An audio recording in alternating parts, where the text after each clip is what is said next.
For more on the jobs report from July, we're joined from Weston, Connecticut with Peter Schiff. He's the CEO and Chief Global Strategist at Euro Pacific Capital, and also Mark Hamrick. He's here in the studio with me. He's the Washington Bureau Chief at Bankrate.com. Thank you very much, gentlemen, both for being here on Biz Asia America. Mark, let me start with you. 162,000 jobs created. It was a little bit lower than expectations, but the unemployment rate did dip down to 7.4%. How should we read this? It is a report which was clearly disappointing, but it certainly wasn't a disaster either. We've been sort of conditioned to these reports where job growth has been modest. The Federal Reserve described the economy's growth as modest just this week. This was another report telling us about modest jobs growth. So we got a modest job growth.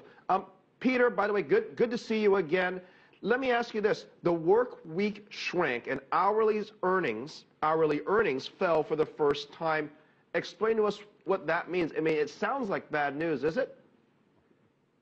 Well, it is bad news. One of the reasons that the report is actually worse than the headline is because about 2/3 of the jobs that we created are part-time, low-paying service sector jobs.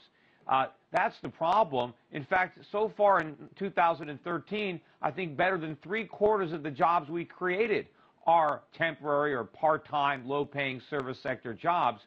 We need to create real productive jobs, but unfortunately, we are not doing that in this economy. In fact, I think the labor force is shrinking because the U.S. economy is actually shrinking. I think the GDP numbers we got a couple of days ago are ultimately going to be revised down close to zero, and if we had a more accurate measure of inflation, we would see that we are currently in a recession in the United States, and it's going to get worse. And so, unfortunately, the Fed's not going to taper. They are going to increase the size of QE. And I don't think I'm being a pessimist. I think I'm just being a realist, because I think the reality is it's pretty bleak in the U.S. economy. Mark, retailers added 46,000 jobs. It confirms what Peter is talking about, that, yes, a lot of these new jobs are being created in the sort of lower wage service sector jobs.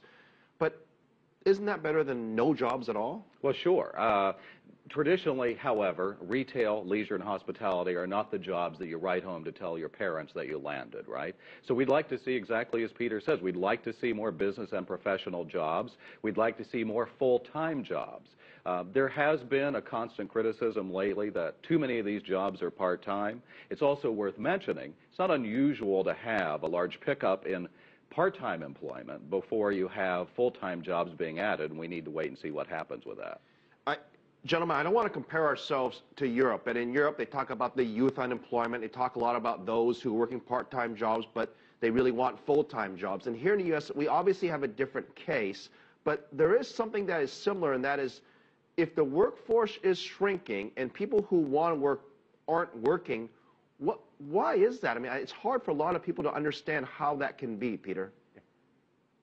Well, first of all, the government makes it very lucrative for a substantial part of the population not to work. If you see the disability, the food stamps use, these things are surging. So a lot of people are living off the government.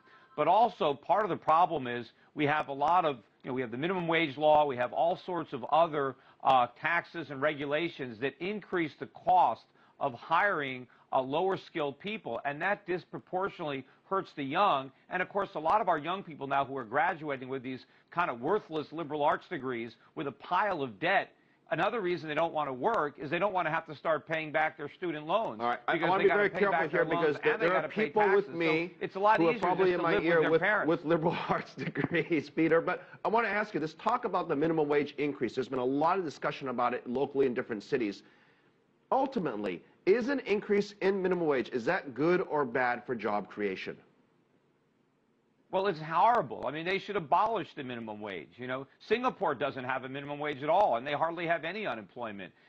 What happens when you have a minimum wage is that you make it illegal for lower skilled people to work, and because they can't get their first job, they can't climb their way up the job ladder to get their second and their third job. And so the higher you make the minimum wage, the more people you permanently trap in unemployment and poverty. All right, Peter, let me bring Mark back into this picture. You're a veteran here in Washington. Congress is getting ready for their vacation, and let's be honest, they haven't probably done as much as a lot of people had hoped. And a big part of it is the stimulus and the job creation and stimulating local governments. Peter brings up a good point. It's fine that you get people into the workforce.